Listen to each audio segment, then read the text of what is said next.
Hello dear students, welcome back to our channel. তোরা কিন্তু অনেকেই জানিস যে মাধ্যমিক 2025-এর যারা স্টুডেন্ট রয়েছে তাদের জন্য কিন্তু আমরা একটা সিরিজ স্টার্ট করেছি, একটা র্যাপিড রিভিশন সিরিজ। আর এই সিরিজে আমরা কিন্তু প্রত্যেকটা সাবজেক্টের চ্যাপ্টার ওয়াইজ সাজেশন আর নোটস তোদেরকে প্রোভাইড করছি। এর আগে আমরা ম্যাথসের অলরেডি একটা ক্লাস করে ফেলেছি। আজকের ক্লাসে কিন্তু আমরা আবারও ম্যাথসেরই একটা চ্যাপ্টার নিয়ে ডিসকাস করব। আগের ক্লাসে আমরা ম্যাথসের বীজগণিতের পার্টটা থেকে একদম প্রথম যে চ্যাপ্টার রয়েছে আমাদের টেক্সট বইয়ে একচল বিশিষ্ট দ্বিঘাত সমীকরণ চ্যাপ্টারটা নিয়ে কথা বলেছিলাম। যেহেতু এর আগের ক্লাসে আমরা বীজগণিত নিয়ে কথা বলেছি, তাই আজকের ক্লাসে কিন্তু আমরা ডিসকাস করব পাটিগণিত নিয়ে। দেখ, তোদের পাটিগণিতের মধ্যে কিন্তু রয়েছে টোটাল 3টে চ্যাপ্টার, ঠিক আছে? আজকের ডিসকাশনের টপিক হচ্ছে আমাদের পাটিগণিত। পাটিগণিতে আমাদের চ্যাপ্টার কি রয়েছে প্রথমে একটু দেখে নিই। প্রথম যেটা রয়েছে সেটা হলো সরল সুদ। সরল সুদ, ঠিক আছে। সেকেন্ড রয়েছে আমাদের চক্রবৃদ্ধি সুদ।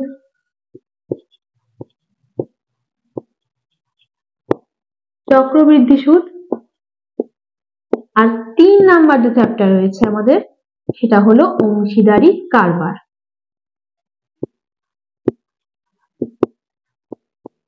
অংশীদারি কারবার। এবারে আমরা একটু দেখে নেব যে পাটিগণিত থেকে তোদেরকে পরীক্ষায় ঠিক কত মার্কসের আনসার করতে হবে।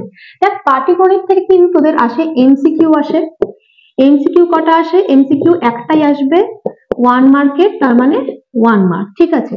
এছাড়া আসবে ভিএসকিউ বা ভেরি শর্ট কোশ্চেন, যার মধ্যে থাকবে কি সত্য মিথ্যা আর থাকবে শূন্যস্থান পূরণ।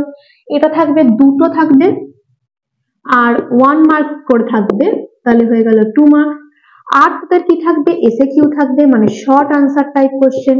তার মানে এখানে তোদের 2 মার্কসের দুটো কোশ্চেন অ্যাটেন্ড করতে হবে, তার মানে হয়ে গেল 4 মার্কস।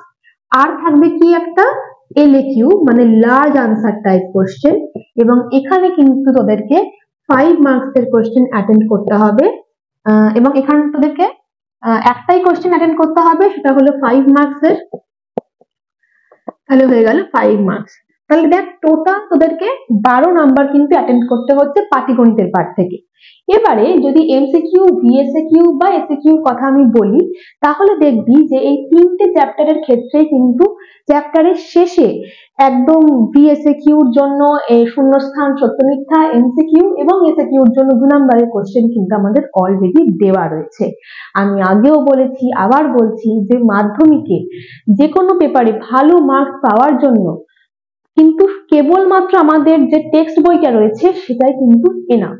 তাই এক্ষেত্রেও তোদের প্রথম কাজ যেটা হবে যে আমরা কিন্তু এই নাম্বারটুকু একদমই মিস করব না, এবং এই 2 নাম্বারের প্রশ্ন একদমই বেশি বইয়ে আমাদের নেই, যদিও আমি এটা সাজেশন আলাদা করে দেব।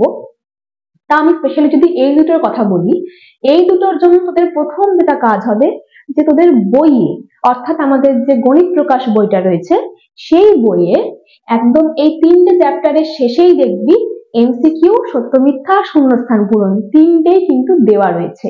তোরা কি করবি? তোরা ওইগুলোকেই ভীষণ ভালো করে প্র্যাকটিস করবি, পরীক্ষায় কিন্তু ওইখান থেকেই কমন আসবে। এবং অনেক ক্ষেত্রে এটাও দেখা যায় যে একদম হুবহু কিন্তু প্রশ্ন তুলে দিয়েছে। এবার আসি বাদ বাকি দুটো কোশ্চেনের কথায়। একটা তোদের 2 নম্বরের প্রশ্ন করতে হবে দুটো, যেখানে 4 মার্কস তোরা পাবি, আর একটা 5 মার্কসের কোশ্চেন করতে হবে হচ্ছে একটা, সেখান থেকে তোরা 5 মার্কস পাবি। দেখ, যারা ম্যাথস নিয়ে স্ট্রং, যাদের অতটা অসুবিধা নেই, তারা তো অবশ্যই 3টে চ্যাপ্টারই করবি এবং 90+ মার্কস করার জন্য একদম 3টে চ্যাপ্টারে যাবতীয় যা আছে সব করে ফেলবি।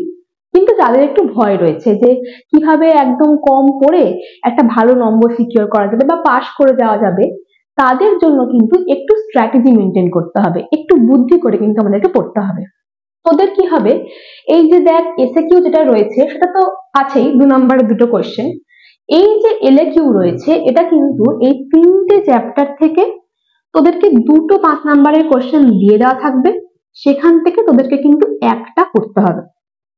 ভালো করে বোঝ, 3টে চ্যাপ্টার, দুটো কোশ্চেন 5 নাম্বারের দেওয়া থাকবে, একটা কোশ্চেন করতে হবে, ঠিক আছে। এবারে আমি বিগত কয়েক বছরের কোশ্চেন একটু ঘাটাঘাটি করে একটা জিনিস নোটিস করলাম, সেটা কি আমি তোদেরকেও একটু দেখাবো। আমি এটা মুছছি। দেখ, প্রত্যেক বছর ঠিক কোন কোন প্রশ্নগুলো এসেছে কোন কোন চ্যাপ্টার থেকে, সেটা একটা লিস্ট কিন্তু আমি বানিয়েছি। আমি এখানে একটু লিখছি, তোরা দেখ। 2017 সাল, ঠিক আছে, 2017 সালে কিন্তু 6.1 থেকে এসেছে, 14 থেকে এসেছে। 2018 সালে দেখবি 6.1 থেকে এসেছে আর 14 নাম্বার চ্যাপ্টার থেকে এসেছে। 2019 সালেও 6.1, তার মানে কি বলতো, চক্রবৃদ্ধি সুদ, আর 14 মানে হচ্ছে অংশীদারি কারবার থেকে এসেছে। 2020 সালে এবার এটা দিয়েছে 6.2 থেকে, আর কি থেকে দিয়েছে, 14 থেকে। 2022 সালে যেহেতু ওই সময়টায় আমাদের করোনা চলছিল, তো একটু বেশি অ্যাডভান্টেজ দেওয়া হয়েছে, আমাদের কিন্তু 3টে চ্যাপ্টার থেকেই একটা করে প্রশ্ন দিয়েছে, যে যেটা পারবে সে সেটাই করবে। 2023 সালে 6.2 থেকে একটা প্রশ্ন এসেছে, মানে চক্রবৃদ্ধি সুদ থেকে আর অংশীদারি কারবার থেকে এসেছে। আর শেষ বছর অর্থাৎ 2024 সালে 2 মানে সরল সুদ থেকে একটা প্রশ্ন এসেছে, আর 6.1 মানে চক্রবৃদ্ধি সুদ থেকে একটা প্রশ্ন এসেছে। তার মানে গত বছর কিন্তু আমাদের এই দুটো চ্যাপ্টার থেকে প্রশ্ন এসেছে, অংশীদারি কারবার থেকে একটাও প্রশ্ন আসেনি। তাই এবছর অর্থাৎ 2025 সালে কিন্তু ভীষণ হাই চান্স রয়েছে যে আমাদের অংশীদারি কারবার থেকে একটা প্রশ্ন আসবেই আসবে, আর একটা যে প্রশ্ন রয়েছে সেটা আমাদের 2 নম্বর চ্যাপ্টার থেকেও আসতে পারে, 6 নম্বর চ্যাপ্টার থেকেও আসতে পারে। এবার দেখ, তোদেরকে যেহেতু যে কোনো একটাই প্রশ্ন করতে হবে দুটোর মধ্যে, তাই এখানে এই তিনটের মধ্যে সব থেকে সোজা চ্যাপ্টার হচ্ছে এই সরল সুদ, আর হচ্ছে এই অংশীদারি কারবার। কি বললাম, সব থেকে সহজ চ্যাপ্টার কোন দুটো, একটা হচ্ছে এই সরল সুদ, আর একটা হচ্ছে কিন্তু অংশীদারি কারবার। এই চক্রবৃদ্ধি সুদকে নিয়ে অনেকের একটু সমস্যা থাকে, এইটার কনসেপ্টটা নিয়ে অনেকের একটু সমস্যা থাকে, কিন্তু এই দুটো কিন্তু ভীষণ সোজা চ্যাপ্টার। তোরা কি করতে পারিস, তোরা যদি চক্রবৃদ্ধি সুদ থেকে ব্রড কোশ্চেন, আমি কিন্তু শর্ট কোশ্চেনের কথা বলছি না, কারণ শর্ট কোশ্চেনের জন্য একদম বেসিক যে কনসেপ্ট সেটুকু জানলেই কিন্তু শর্ট কোশ্চেন তোরা করে ফেলবি। ব্রড কোশ্চেনের জন্য তোরা যদি মনে করিস, তাহলে কিন্তু তোরা চক্রবৃদ্ধি সুদকে বাদ দিতেও পারিস। তার মানে 5 নম্বরের যে কোশ্চেনটা করতে হবে তার জন্য যদি মনে করিস চক্রবৃদ্ধি সুদটাকে বাদ দেবো, তাহলে সেটা দিতেও পারিস। তার বদলে কি করতে হবে, সরল সুদ আর অংশীদারি কারবার এই দুটো চ্যাপ্টার থেকে আমি কিন্তু বেশ কিছু প্রশ্ন তোদেরকে বলে দেবো, 3টে থেকেই বলবো, কিন্তু তার বদলে সরল সুদ আর অংশীদারি কারবার থেকে যে যে প্রশ্নগুলো আমি করতে বলবো, বা পারলে এই চ্যাপ্টারে যত অঙ্ক আছে সবগুলো ভীষণ ভালো করে তোদেরকে প্র্যাকটিস করতে হবে। তাহলে কি 3টে চ্যাপ্টার থেকে 2টো চ্যাপ্টার পরেই কিন্তু তোরা মোটামুটি ভাবে 12 যে মার্কস রয়েছে পাটিগণিতের পার্ট থেকে, সেটা কিন্তু তোরা সিকিউর করে ফেলতে পারবি। কিন্তু এই দুটো চ্যাপ্টার থেকে আবার কিন্তু কিছু বাদ দিতে গেলে হবে না, সাজেশনের উপর কিন্তু সাজেশন করলে খুব মুশকিল। তাই চক্রবৃদ্ধি সুদ বাদ দিয়ে যারা একটু দুর্বল, বা যারা মনে করছে যে আমাদের একটু গুলিয়ে যাচ্ছে, মনে রাখতে পারছি না, বা এখন এত কম সময়ে কিভাবে সবটা কভার করব, তাহলে তারা কিন্তু কি করতে পারে, সরল সুদ আর অংশীদারি কারবার এই দুটো চ্যাপ্টারকে যদি খুব ভালো করে রেডি করিস, গ্যারেন্টি তার মধ্যে থেকে তোরা একটা প্রশ্ন কিন্তু কমন পেয়ে যাবি। এই দুটো চ্যাপ্টার ভীষণ সোজা চ্যাপ্টার, এবং বেশিরভাগ ক্ষেত্রে আমরা দেখি যে একদম হুবহু বই থেকে কিন্তু প্রশ্ন তুলে দেয়, প্রচুর প্রশ্ন কমন আসে। তাই এই দুটো করলেই কিন্তু এই 5 নম্বরের দুটোর মধ্যে যে একটা করতে হবে, এটা কিন্তু একদম গ্যারেন্টি তোরা কমন পেয়ে যাবি। এবারে আজকের কথা বলি, আজকে আমি আলোচনা করব সরল সুদ নিয়ে। আজকের ক্লাসে আমি সরল সুদ চ্যাপ্টারটা থেকে কি কি প্রশ্ন সব থেকে বেশি ইম্পর্টেন্ট, যেগুলো বেশি বেশি করে প্র্যাকটিস করতে হবে সেইগুলো কিন্তু আমি বলে দেব, এবং কিছু কিছু প্রশ্ন আমি বুঝিয়ে দেব বা এখানে করিয়েও দেব। তাহলে এবার শুরু করা যাক। তাহলে আমাদের আজকের চ্যাপ্টার সরল সুদ, ঠিক আছে, বা সিম্পল ইন্টারেস্ট। প্রথমেই আমাদেরকে বুঝতে হবে যে সুদ কি, এই সুদ কি এর কনসেপ্টটা নিয়ে কিন্তু অনেকের একটু সমস্যা হয়, কিন্তু আমি বলছি একদম সহজ জিনিস, একবার শুনলেই তোরা বুঝতে পেরে যাবি। দেখ, তোরা যখন ব্যাংকে কোনো টাকা জমা রাখিস, তখন দেখবি যে তোরা অ্যাকাউন্টে জমা রেখেছিলি একটা অ্যামাউন্টের টাকা, এবং যখন হয়তো 1 বছর পর গিয়ে বা 6 মাস পর গিয়ে তোরা যখন টাকাটা তুলতে যাস, তখন কিন্তু যত টাকা জমা রেখেছিলি তার থেকে একটুখানি টাকা বেশি পাস, তাই তো? আবার ধরে নে তোরা ব্যাংক থেকে লোন নিয়েছিস বা কারোর কাছ থেকে একটা ধার নিয়েছিস, ঠিক আছে? তাকে যখন সেই ধারটা আমরা শোধ করি, ধরা যাক কারোর কাছ থেকে আমি 2000 টাকা ধার নিয়েছি, ঠিক আছে? তাহলে তাকে যখন আমি সেই ধারটা শোধ করি, সে কিন্তু আমাকে বলবে যে না, আমাকে 2000 টাকা তো দেবেনি, তার সঙ্গে কিন্তু আমাকে 500 টাকা আরো এক্সট্রা দিতে হবে, ঠিক আছে? কিন্তু সে তো সেই 500 টাকা আমাকে দেয়নি। তাহলে আমাদের কাছে যে অরিজিনাল টাকাটা রয়েছে, যেটা আমরা ধার নিচ্ছি বা কাউকে ধার দিচ্ছি, এবং তার পরিবর্তে এক্সট্রা যে টাকাটা আমরা পাচ্ছি বা আমাদেরকে দিতে হচ্ছে, সেটাই কিন্তু হচ্ছে আসলে সুদ। খেয়াল করে দেখবি, যখন আমাদের বাবা মারা বলে যে যখন আমরা কোথাও কোনো টাকা ইনভেস্ট করি, যেমন ধর কোনো স্কিম, সেটা পোস্ট অফিস হোক কি ব্যাংক হোক, সেখানে কোনো স্কিমে যখন আমরা টাকা ইনভেস্ট করি, তখন আমরা দেখি যে সেখানে সুদের হার কত বেশি। কেন? তার কারণ যদি সুদের হার বেশি হয়, যত হার বেশি হবে, আমরা যত টাকা জমা দেব তার থেকে অনেকটা বেশি টাকা আমরা ফেরত পাবো।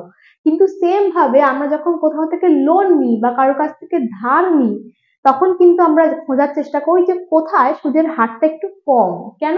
তাহলে যখন আমাদেরকে টাকাটা ফেরত দিতে হবে, তখন আমাদেরকে কিন্তু খুব অল্প ইন্টারেস্ট ফেরত দিলেই হয়ে যাবে। খুব সহজভাবে একবার দেখে নিই। ধরে নে তোরা 100 টাকা তোদের ব্যাংকে রেখেছিলি, ঠিক আছে? 1 বছর পর তুলতে গিয়ে দেখলি 1 বছর হয়েছে, 1 বছর পর তুলতে গিয়ে দেখলি হয়ে গেছে হচ্ছে 120 টাকা। তার মানে তুই এখানে এক্সট্রা পেলি তো? কত টাকা এক্সট্রা পেলি?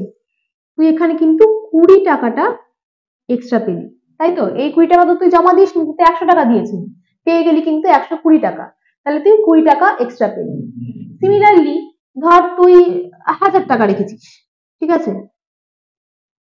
1000 টাকা রেখেছিস, 1000 টাকা তুই 1 বছর পর তুলতে যাচ্ছিস, তাহলে 100 টাকায় তুই কত টাকা এক্সট্রা পেয়েছিলি? 20 টাকা।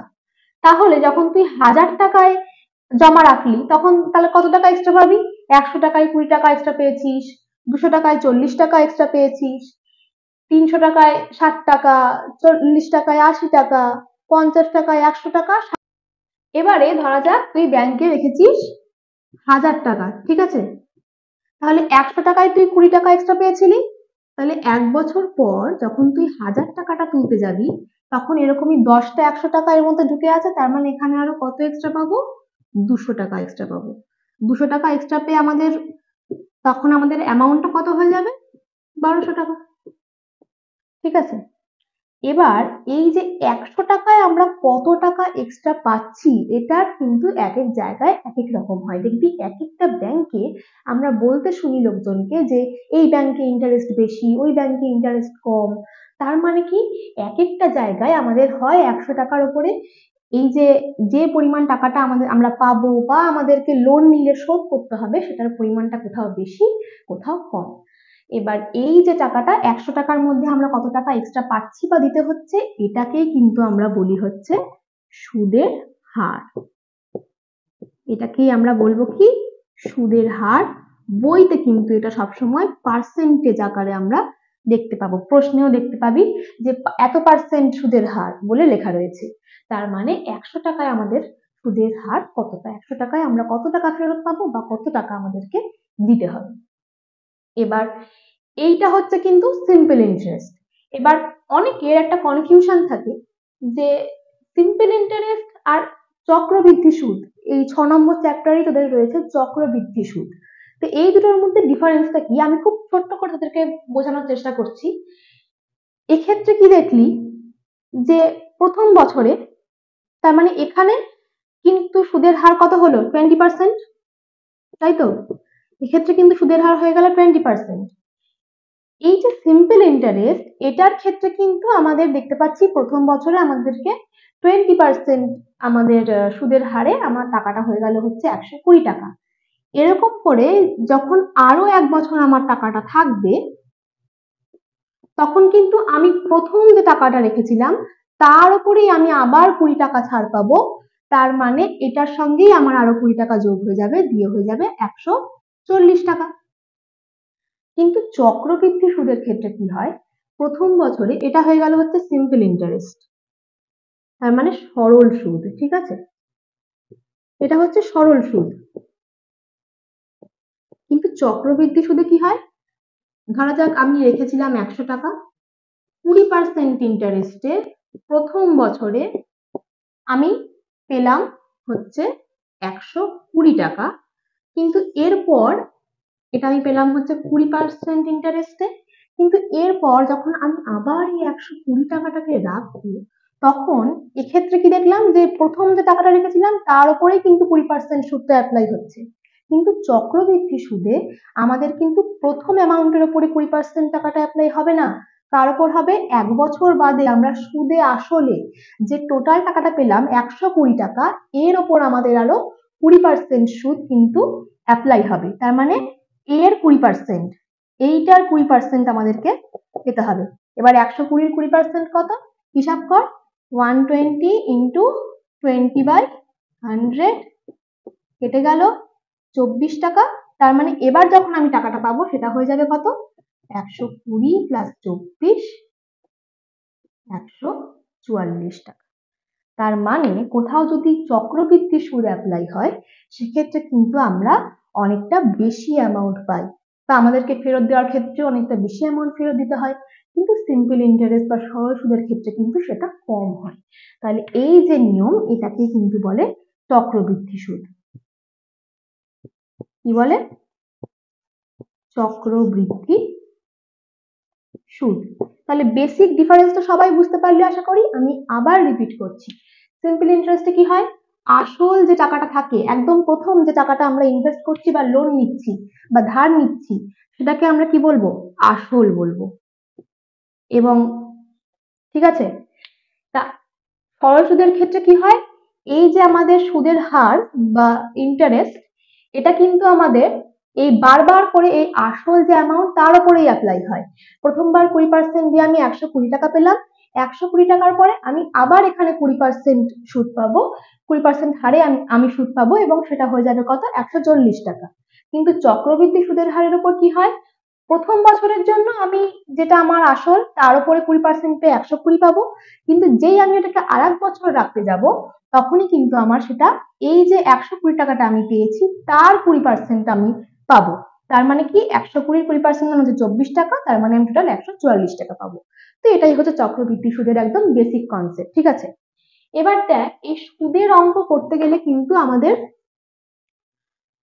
মোটামুটি ভাবে মূল যে একটা ফর্মুলা রয়েছে সরল সুদের ক্ষেত্রে, যেহেতু আজকে আমরা সরল সুদ নিয়ে কথা বলবো, চক্রবৃদ্ধি সুদ নিয়ে কথা বলবো না, তাই দেখ,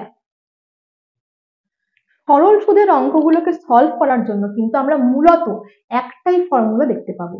কি সেটা, ফর্মুলাটা হচ্ছে I equals to PRT by 100। ভীষণ ইম্পর্টেন্ট ফর্মুলা, এবং একটা ফর্মুলা দিয়ে কিন্তু আমাদের যাবতীয় অঙ্ক এক প্রকার হয়ে যাবে, ঠিক আছে। এবার এখানে বলি প্রত্যেকটা জিনিসের মানেটা কি। আই হচ্ছে আমাদের সুদ বা ইন্টারেস্ট, যেটাকে আমরা বলি সুদ। পি মানে হচ্ছে আমাদের আসল বা মূলধন যাকে আমরা বলি, ঠিক আছে, মানে প্রথম যে টাকাটা আমরা ইনভেস্ট করছি বা ধার নিচ্ছি। আর কে আমরা সবসময় পার্সেন্টেজ আকারে দেখতে পাবো প্রশ্নে, সেটা কি, সুদের হার, সুদের হার। আর এই টি কিন্তু হচ্ছে সময়, তার মানে কত সময়ের জন্য আমি ইনভেস্ট করছি, কত সময়ের জন্য আমি ধার নিচ্ছি, সেই সময়কে কিন্তু আমরা ডিনোট করব টি দিয়ে। এখানে একটা জিনিস মনে রাখতে হবে যে এই টি এর একক কিন্তু সব সময় হবে বছর। তার মানে আমাদেরকে যদি প্রশ্নে বলে দেওয়া থাকে যে আমি 12 মাসের জন্য ব্যাংকে টাকাটা রেখেছি, তাহলে সেই 12 মাসটাকে কিন্তু আমরা লিখবো কি, 1 বছর। আবার যদি বলে দেওয়া থাকে যে 365 দিনের জন্য আমরা টাকাটা রেখেছি, তাহলে আমরা কি বলবো, 1 বছরের জন্য রেখেছি। তার মানে প্রশ্নে আমাদের সময়টা মাস বা দিন যাই দিয়েই দেওয়া থাক না কেন, আলটিমেটলি কিন্তু তাকে আমাদেরকে কিসে কনভার্ট করতে হবে, বছরে কনভার্ট করতে হবে। এই টি কিন্তু সবসময় আমরা কিসে হিসাব করব, বছরে। এখানে সবাই লিখে রাখ একটা জিনিস, যে যদি আমাদেরকে মাস দেওয়া থাকে, ধরে নে 6 মাসের জন্য আমাদেরকে বলে দেওয়া আছে যে আমরা 6 মাসের জন্য টাকাটা রেখেছি, তখন 6 মাসটাকে আমরা কি লিখবো, 6/12 বছর। 6/12 বছর, তার মানে কত বছর, তার মানে ওপর নিচে কাটলে হাফ বছর।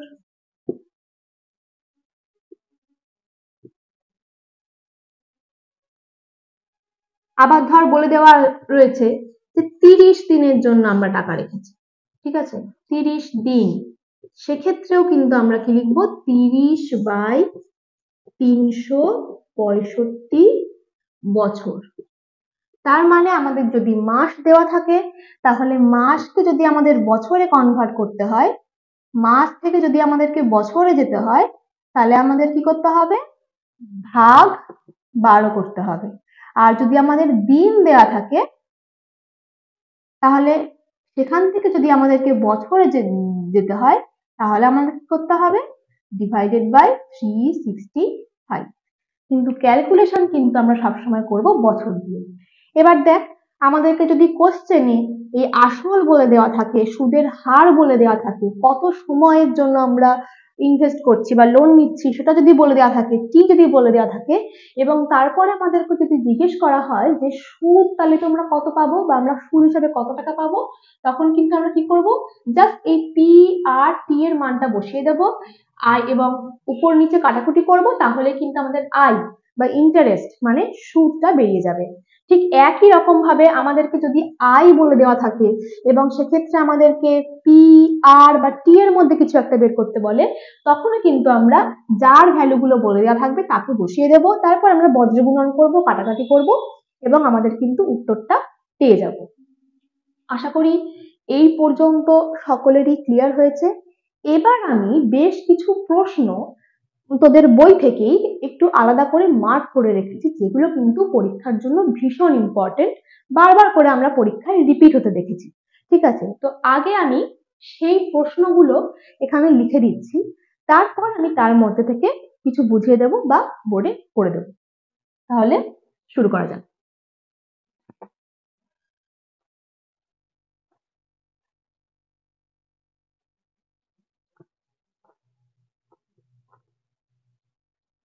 দেখ,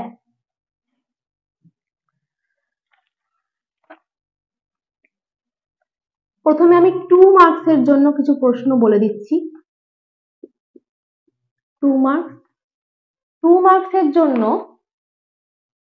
আমি দিয়েছি পেজ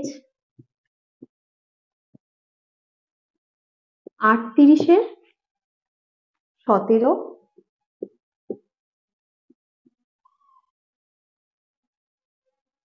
পেজ 39-এর 20-21, পেজ 43-এর 28-এর অঙ্কটা, পেজ 45-এর 31 আর 32-এর অঙ্ক, পেজ 48-এর 22-এর সব।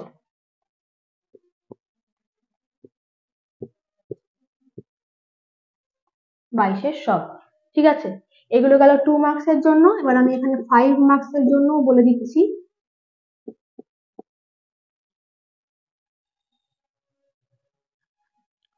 প্রথমেই রয়েছে পেজ 35, সেখান থেকে 9 আর 11-এর অঙ্কটা।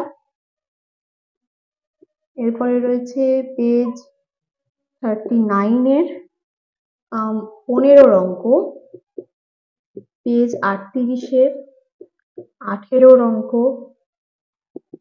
পেজ 42-এর 25 আর 26-এর অঙ্ক, 26, 44 পেজের 29, 30, পেজ 45-এর 33-এর অঙ্কটা পেজ 46, মানে এবার চলে আসছে কোষে দেখি। ঠিক আছে, কোষে দেখি থেকে আমি দিয়েছি 10, 12, 13, 14, 10, 12, 13, 14 আর 47 পেজ থেকে আমি দিয়েছি আরো কিছু অঙ্ক, সেটা হচ্ছে কি 18, 19 আর 20। আচ্ছা, এর মধ্যে কিন্তু এই 14 অঙ্ক ভীষণ ইম্পর্টেন্ট, 18 অঙ্ক, 19, 20 এই কয়েকটা অঙ্ক কিন্তু ভীষণ ইম্পর্টেন্ট। তোরা একবার দেখে নে। 2 মার্কসের জন্য পেজ 38-এর 17 অঙ্ক, পেজ 39-এর 20 আর 21 অঙ্কটা, পেজ 43-এর 28 অঙ্ক, 45-এর 31 আর 32 অঙ্ক, 48-এর 22 সব অঙ্ক দেখবি 2 নম্বরের প্রশ্ন রয়েছে। 5 মার্কসের জন্য চলে আয় 35 পেজের 9 আর 11, 39 পেজের 15 অঙ্ক, 38 পেজের 18 অঙ্ক, 42 পেজের 25 আর 26 অঙ্ক, 44 পেজের 29 আর 30 অঙ্কটা, 45 পেজের 33 অঙ্ক, এই 29, 30, 33 ভীষণ ভীষণ ইম্পর্টেন্ট অঙ্ক কিন্তু। 33-এর পরে একদম একই রকমের অঙ্ক আছে 34-এর অঙ্ক, এটা নিজেরাই করতে পারবি, একদম হুবহু 33-এর সঙ্গে সমান, খালি সংখ্যাগুলো আলাদা। 46-এর পেজ থেকে রয়েছে 10, 12, 13, 14 আর 47 নাম্বার পেজ থেকে রয়েছে 18, 19, 20। মোটামুটি এই কটা অঙ্ক হচ্ছে সব থেকে ইম্পর্টেন্ট। তবে আমি এটা কখনোই অ্যাডভাইস করি না যে শুধু সাজেশন পড়ে পরীক্ষা দিতে যাওয়া, সাজেশন হচ্ছে ইম্পর্টেন্ট। তাই এই প্রশ্নগুলো বলতে পারিস যে খুব ইম্পর্টেন্ট অঙ্ক, এই প্রশ্নগুলো বারবার করে পরীক্ষায় এসেছে, তাই এইগুলো রেডি না করে কিন্তু যাওয়া যাবে না। তবে হ্যাঁ, আমি এটুকু বলতে পারি যদি তোরা এই অঙ্কগুলো করে ফেলতে পারিস তাহলে কিন্তু বাদবাকি সমস্ত অঙ্কই তোরা করে ফেলবি। তবে একটা ভুল যেটা বারবার অনেকে করে সেটা হচ্ছে অঙ্ক কিন্তু মুখস্থ করে চলে যায়। এখানে একটা কথা একদম ভালো করে মাথায় রেখে দে যে মুখস্থ করে কিন্তু যাওয়া যাবে না। তার কারণ হয়তো তুই বছর দিয়ে মুখস্থ করে গিয়েছিস, সেই একই প্রশ্ন তোকে দিন দিয়ে চলে এলো, তখন কিন্তু গন্ডগোল হয়ে যাবে। এরকম ছোট্ট ছোট্ট হয়তো একটু চেঞ্জ করে দিল একটা পার্টিকুলার কোশ্চেন এক্সামিনার একটু টেস্ট করার জন্য, তখন কিন্তু যদি তোর কনসেপ্টটা বোঝা না থাকে তাহলে কিন্তু সমস্যা হয়ে যাবে। কিচ্ছু নেই চ্যাপ্টারগুলোতে, ভীষণ সহজ চ্যাপ্টার, একটু চেষ্টা করলেই একটু মন দিয়ে শুনলেই কিন্তু বোঝা যায়। তো ঠিক আছে, আমি এখান থেকে দুটো কি তিনটে অঙ্ক একটু বুঝিয়ে দিচ্ছি, করিয়ে দিচ্ছি, বাদ বাকি অঙ্কগুলো তোরা পিডিএফ এ পেয়ে যাবি। ঠিক আছে, তাহলে আমরা অঙ্ক শুরু করি। আচ্ছা দেখ, আমরা কিন্তু এবার সরাসরি অঙ্কে চলে আসবো। ঠিক আছে, আমি তোদেরকে 33 আর 34-এর অঙ্কটা বলেছিলাম সাজেশনের মধ্যে ইম্পর্টেন্ট, দেখ 5 মার্কসের মধ্যে আমি বলে দিয়েছিলাম। 45 পেজে 33 এর প্রয়োগ 33 বলে যে অঙ্কটা আছে ওইটা, এবং একদম সেম অঙ্ক হচ্ছে 34 এর অঙ্কটা। এবার 33 এর অঙ্কটা যেহেতু করে দেওয়া আছে তো আমি ওইটা আর করছি না, একদম সিমিলার হচ্ছে 34 এর অঙ্কটা, ওইটা আমি একটু করে দেখাচ্ছি। তবে হ্যাঁ, আমি কিন্তু আর ভেঙে ভেঙে লিখবো না, কারণ কিভাবে লিখতে হবে সেই প্যাটার্নটা তোরা অলরেডি 33-তেই পেয়ে যাবি। আমি রাফলি অঙ্কটা করে দেখাচ্ছি যে কিভাবে হচ্ছে প্রসেসটা। শুধু একটাই ডিফারেন্স আছে দুটো অঙ্কে, দেখ 33-এর অঙ্কটাতে সুদের হারটা ডিফার করেছে, সময়টা একই আছে, 1 বছরই আছে। আর 34-এর অঙ্কটাতে সুদের হারটা সেম আছে, 5%ই আছে, খালি সময়টা আলাদা আলাদা হয়েছে। ঠিক আছে, তো শুরু করা যাক 34-এর অঙ্কটা। আমরা করছি প্রয়োগ 34, একটু মন দিয়ে বুঝবি সবাই। দেখ 34-এর অঙ্কটাতে কি বলেছে যে সমাবেশী 6,20,000 টাকা বার্ষিক 5% সরল সুদের হারে তিনটি ব্যাংকে যথাক্রমে 2 বছর, 3 বছর এবং 5 বছরের জন্য এমনভাবে জমা করেন যাতে তিনটি ব্যাংকের মোট সুদের পরিমাণ সমান হয়। কোন ব্যাংকে কত টাকা রেখেছিলেন? একদম 33-এর অঙ্কটার মতন করেই করব। ফর্মুলা কিন্তু প্রথম যেটা বলে দিয়েছি সেই ফর্মুলাই ইউজ হবে, অর্থাৎ কি সুদ মানে আয় আমাদেরকে বের করতে দিলে আমাদের কি হবে, আসল ইন্টু আর সুদের হার ইন্টু টি মানে সময় বা বছর বাই হচ্ছে গিয়ে 100। এই সূত্র দিয়ে কিন্তু আমাদের অঙ্কগুলো হবে। এবার কি বলেছে, 6,20,000 টাকাটা তিনটে ব্যাংকে রেখেছে, তাহলে কি ধরে নিচ্ছি, প্রথম ব্যাংকে কত রেখেছে, এক্স টাকা।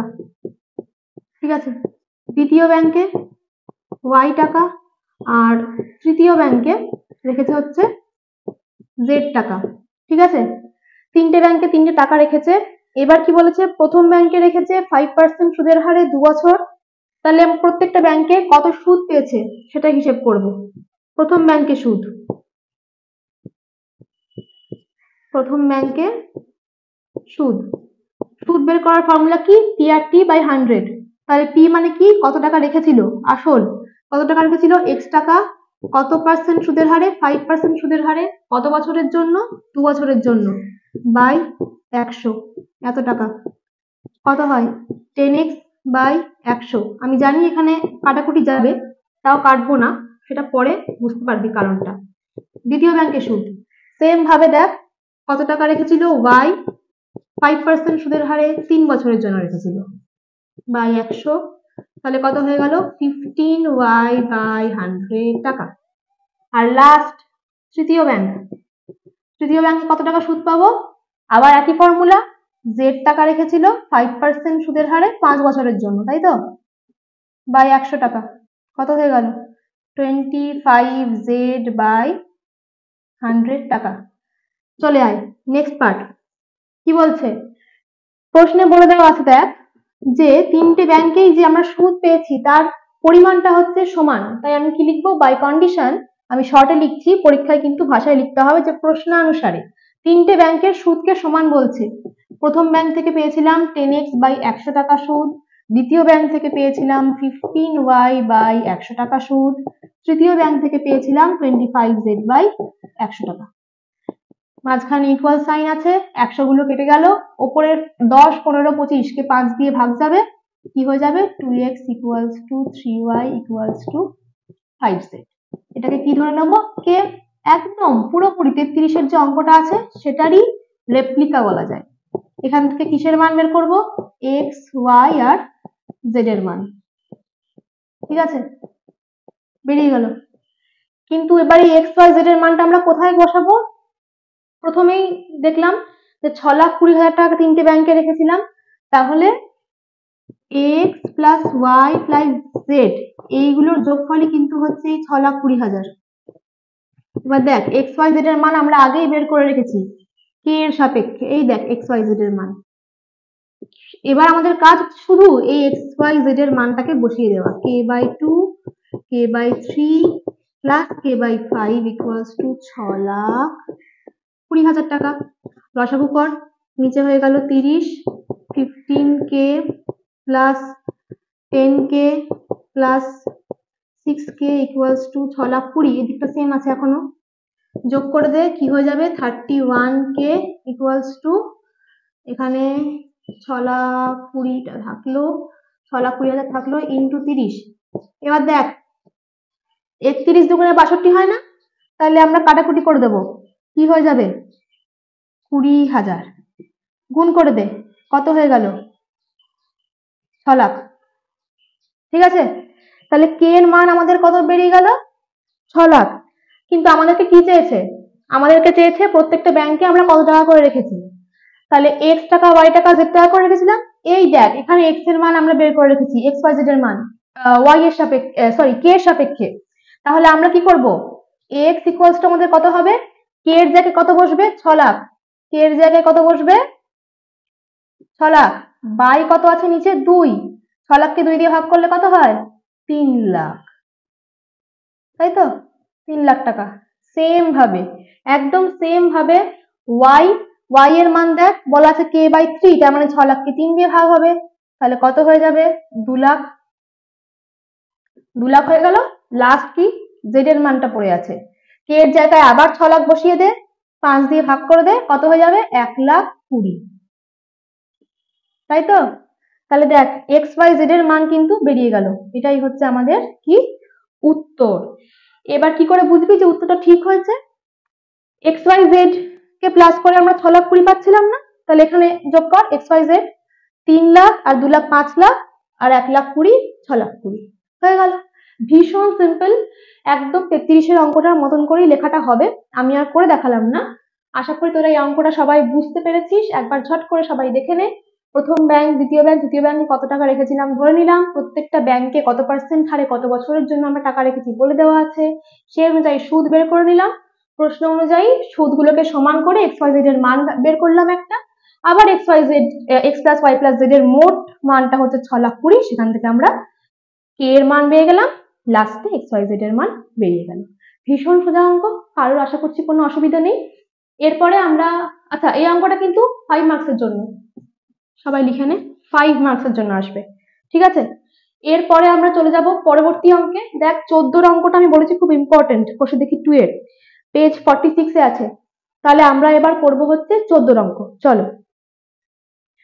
আচ্ছা আমরা এবার 14 অঙ্কটা করছি, এটাও কিন্তু তোদের হচ্ছে 5 মার্কসের অঙ্ক, ঠিক আছে। কষে দেখি 2 14 অঙ্ক। প্রথমে পড় অঙ্কটা কি বলছে। বলছে একই সময় অমল রায় ব্যাংকে এবং পশুপতি ঘোষ পোস্ট অফিসে 2000 টাকা করে জমা রাখেন।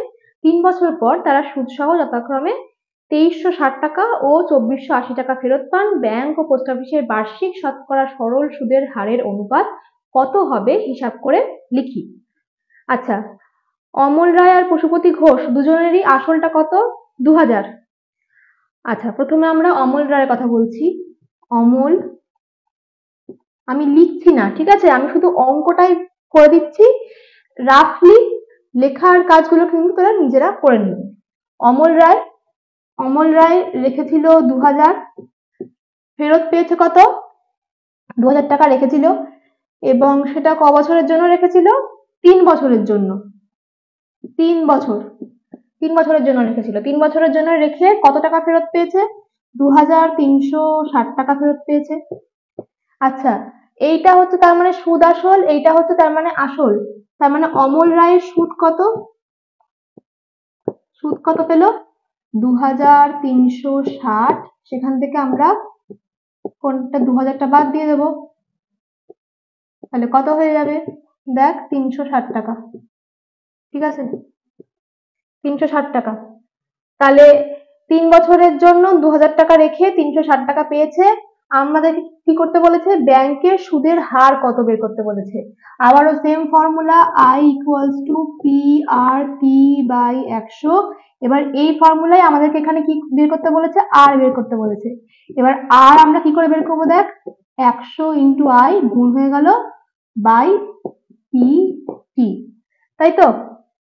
অতএব ব্যাংকে সুদের হার, ব্যাংকে সুদের হার কি করে বের করব, অমল রায়ের ফর্মুলাতে আমরা কি দেখতে পাচ্ছি, 100, I এর জায়গায় আমরা কি বসাবো, 360, তাই তো, সুদ হিসেবে 360 টাকা পেয়েছিল। আর পি এর জায়গায় বসাবো হচ্ছে 2000, কারণ 2000 টাকা রেখেছিল, আর 3 বছরের জন্য রেখেছিল বলে 3।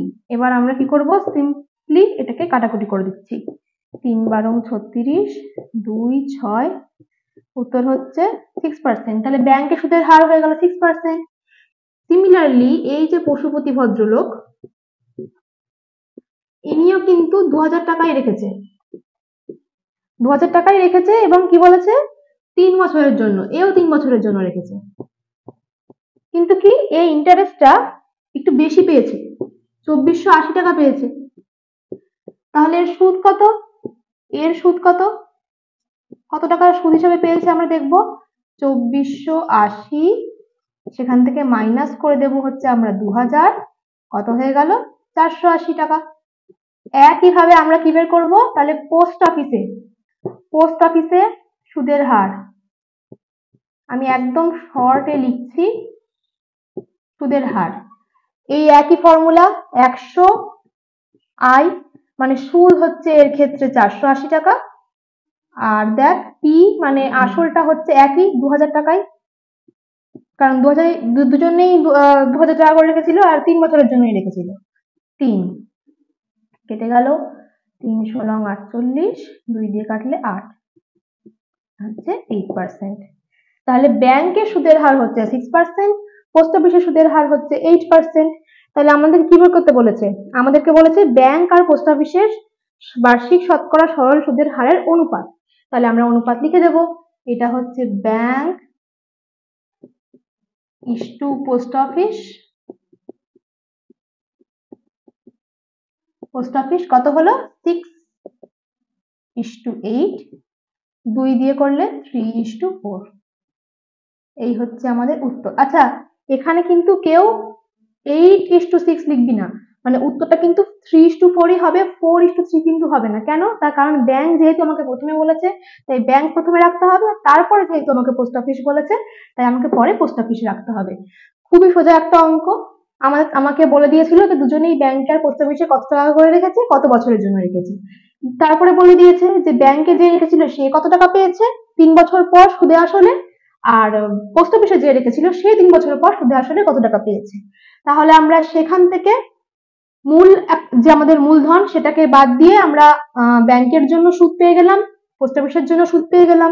তারপর আমরা ফর্মুলা জানি I=PRT/100, সেখান থেকে আমরা বাদ বাকি জিনিসের মানগুলো বসিয়ে আর এর ভ্যালু ব্যাংক আর পোস্ট অফিসের জন্য বের করে ফেললাম, উত্তর হয়ে গেল 3:4। আশা করি কারোর কোনো অসুবিধা নেই, একবার ভালো করে দেখে নেই। এছাড়া বাদ বাকি অঙ্ক তো PDF এ থাকবেই, আর এটাও থাকবে, তো তাও তোরা একবার ভালো করে দেখে নে। আর ঠিক আছে, এরপরে আমরা চলে যাব আমাদের আজকের শেষ অঙ্কে। আমি 2 নাম্বারের একটা অঙ্ক উদাহরণ থেকেই একটা জাস্ট বুঝিয়ে দিচ্ছি, তার কারণ যদি তোরা এই অঙ্কগুলো বুঝে ফেলতে পারিস, করে ফেলতে পারিস, 2 নম্বরের অঙ্ক কিন্তু কোনো ব্যাপারই না। তাই আমি 2 নম্বরের একটা অঙ্ক বুঝিয়ে দেবো, দিয়ে আজকের ক্লাসটা আমরা শেষ করব। তাহলে শুরু করি। দেখ, তাহলে আজকের ভিডিওর শেষ অঙ্ক আমি 2 নম্বরের একটা অঙ্ক যেরকম বলছিলাম বুঝিয়ে দিচ্ছি। দেখ, 39 পেজের 20 আর 21 অঙ্কটা কিন্তু আমি 2 মার্কসের জন্য একটু ইম্পর্টেন্ট বলেছিলাম, তাই তো? আমি 20 অঙ্কটা বুঝিয়ে দিচ্ছি। দেখ, প্রয়োগ 20 বলে যে অঙ্কটা রয়েছে আমি সেটা বুঝিয়ে দিচ্ছি। প্রথমে প্রশ্নটা পড়ি। বলছে সহেলি বার্ষিক 4% সরল সুদের হারে 700 টাকা 5 বছরের জন্য ধার করে যে পরিমাণ মোট সুদ দিল সে যদি 900 টাকা একই সময়ের জন্য ধার করে একই পরিমাণ মোট সুদ দেয়, তবে বার্ষিক শতকরা সরল সুদের হার কত হবে হিসাব করি। প্রথমে দেখ, আমাদেরকে কিন্তু বলে দেয়নি যে 4% সরল সুদের হারে 700 টাকা 5 বছরের জন্য ধার করে আমরা কত সুদ পাচ্ছি, অথচ সেই সুদটাই কিন্তু আমাদের এখানে প্রথমে বের করতে হবে, তাই তো? তাহলে আমরা সেম ফর্মুলা আবার ইউজ করব, একটাই ফর্মুলা, একটাই মাদার ফর্মুলা, সেটাকেই আমরা বিভিন্ন রকম ভাবে ইউজ করছি। আমাদেরকে যখন সুদের হার বের করতে বলছে তখন আমরা আরটাকে বের করছি, যখন বছর বা সময় বের করতে বলবে তখন টি এর ভ্যালু বের করব বাকিগুলোর মান বসিয়ে, যখন মূলধন বের করতে বলবে তখন বাকিগুলোর মান বসিয়ে পি এর মান বের করব। তাহলে এখানে প্রথমেই আমাদেরকে বের করতে হবে মোট সুদ কত। অঙ্কটা করেই দেওয়া রয়েছে, আমি প্রসেসটা একবার বলছি, বুঝে নে। সরল সুদের হার, দেখ প্রথমেই সুদের হার বলে দেওয়া রয়েছে, মানে আর বলে দেওয়া রয়েছে কত 4%, মূলধন বলে দেওয়া রয়েছে 700 টাকা, ঠিক আছে, আর সময় বলে দেওয়া রয়েছে 5 বছর। তাহলে আমরা আমাদের ওই যে সূত্র সেখানে বসিয়ে দেব PRT/100, এখানে বসিয়ে দিয়ে তাহলে আমরা সুদ পেয়ে যাব। তাহলে 700 × 4 × 5/100, তার সাথে 28, 5 × 28, 40 শূন্য, হাত থাকলো 4, 10 পরে 14, সুদ কত পেলাম 140 টাকা। 140 টাকা আমরা সুদ পেয়ে গেলাম, ঠিক আছে। এবার কি বলেছে, যদি 900 টাকা একই সময়ের জন্য ধার করে একই পরিমাণ মোট সুদ দেয় তাহলে সরল সুদের হার কত। এর পরের বার আমরা কিন্তু 900 টাকা ধার করছি, আগের বার আমরা 700 টাকা ধার করেছিলাম, এবার আমরা ধার করছি 900 টাকা। মানে কি, পরের বার আমরা যখন আবার অঙ্কটা এগোবো তখন দেখবো কি আমাদের আসলটা কত বলে দিচ্ছে 900 টাকা। কত সময়ের জন্য ধার করছি, একই সময়ের জন্য, মানে সময়টা কিন্তু একই থাকছে 5 বছর। দিয়ে কি বলছে, যদি একই পরিমাণ মোট সুদ দেয়, মানে 700 টাকার বেলায় আমাদেরকে যতটা মোট সুদ দেওয়া হয়েছিল এবারও যদি আমাদেরকে একই সুদ দেয়, তার মানে এবার আমাদেরকে কিন্তু সুদের মানটা আগে থাকতেই বলে দিল কত 140 টাকা। যদি একই সুদ দেয় এবার আমাদেরকে কত জিজ্ঞেস করেছে, যে তাহলে আমাদের সুদের হার কত। এই সূত্র থেকেই দেখ, আর মানে আমরা কি বলতে পারবো 100I/P × T। তাহলে এখানে সবকিছুই আমাদের দেওয়া রয়েছে, খালি মানটা বসিয়ে দিলেই আমাদের সুদের হার বেরিয়ে যাবে। I হচ্ছে 140, আর কি P হচ্ছে 900, আর T কত 5, এটা তো একই রয়েছে, কেটে গেল, এটা 5 দিয়ে এটা কাটা যাবে, কত হবে 28 হবে, তাই তো। তাহলে দেখ হচ্ছে 28/9%, মানে 3.1/9%। এটাই হয়ে গেল হচ্ছে আনসার। প্রথমে আমাদের কি বলেছিল যে 700 টাকার 4% হারে 5 বছরের সুদ কত, তোমরা প্রথমে সেটা বের করো। আমরা ফর্মুলায় ফেলে বের করে দিলাম। তারপরে বলেছে এই যে সুদটা তোমরা পাচ্ছ, সেই একই সুদ যদি আমি 900 টাকা 5 বছরের জন্য রাখি এবং দিয়ে যদি আমি একই সুদ অর্থাৎ 140 টাকাই পাই, তাহলে আমার সুদের হার কত হবে। দিয়ে এখান থেকে আমি পেয়ে গেলাম কি, সুদের হার হবে হচ্ছে 3.19%। এই হচ্ছে বিষয়, একদমই সোজা। বারবার করে যেটা বললাম, শুধু যেটা প্রয়োজন সেটা হচ্ছে আমি যে প্রশ্নগুলো বলে দিয়েছি এবং তার আশেপাশে উদাহরণের যে অঙ্কগুলো রয়েছে, চ্যাপ্টারের শেষে যে এমসিকিউ, শূন্যস্থান পূরণ, সত্য মিথ্যা এইগুলো রয়েছে, এইগুলো একটু ভালো করে তোরা প্র্যাকটিস কর, দেখবি ওখান থেকেই কমন চলে এসছে। তো সাজেশনের মধ্যে বেশ কিছু অঙ্ক, 3টে অঙ্ক মূলত আমি তো এখানে করেই দিলাম, বুঝিয়ে দিলাম। বাদ বাকি যে অঙ্কগুলো সেগুলো কিন্তু তোরা পেয়ে যাবি পিডিএফ এ। আজকের ক্লাস এই পর্যন্তই। আশা করি আজকের ক্লাস সবার ভালো লেগেছে। এরকম আরো সাজেস্টিভ ভিডিও পেতে চাইলে keep watching our videos and subscribe to our channel. দেখা হচ্ছে পরের ক্লাসে। Thank you.